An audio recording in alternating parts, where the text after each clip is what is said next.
Sophie shut her laptop with a force that made everyone in the open office look up. After 3 years as a rising star at the marketing agency, she had just emailed her resignation letter. Her team leader, James, was blindsided. In his mind, Sophie was on track for promotion.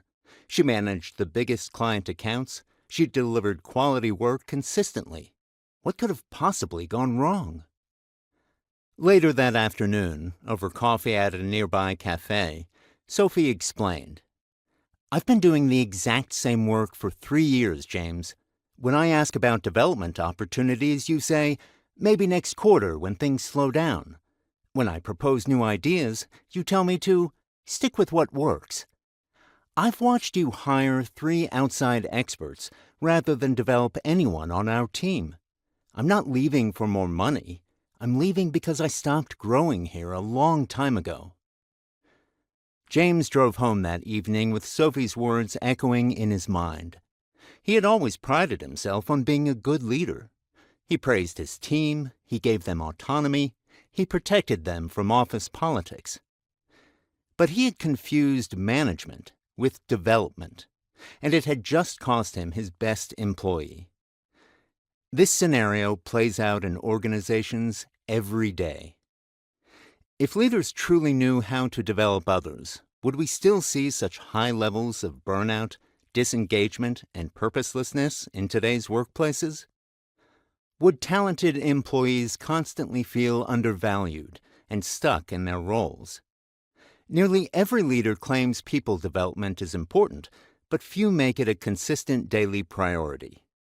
Why? Because without a clear, sustainable system, development is difficult to maintain day after day.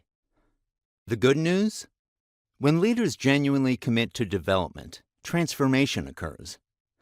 People don't just complete tasks, they think strategically. Teams don't just exist, they become influential multipliers. Organizations don't just hit targets, they create thriving cultures.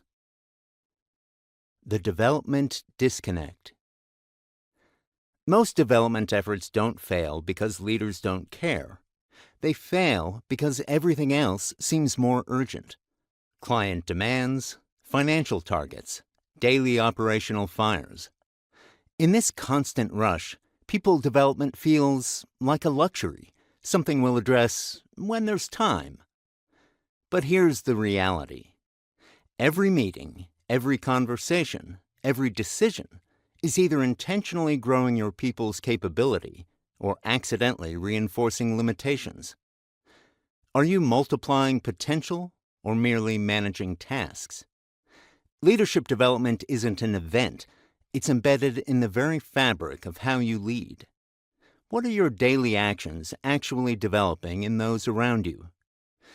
Without intentionality, stagnation takes root, and a team brimming with potential quietly underperforms.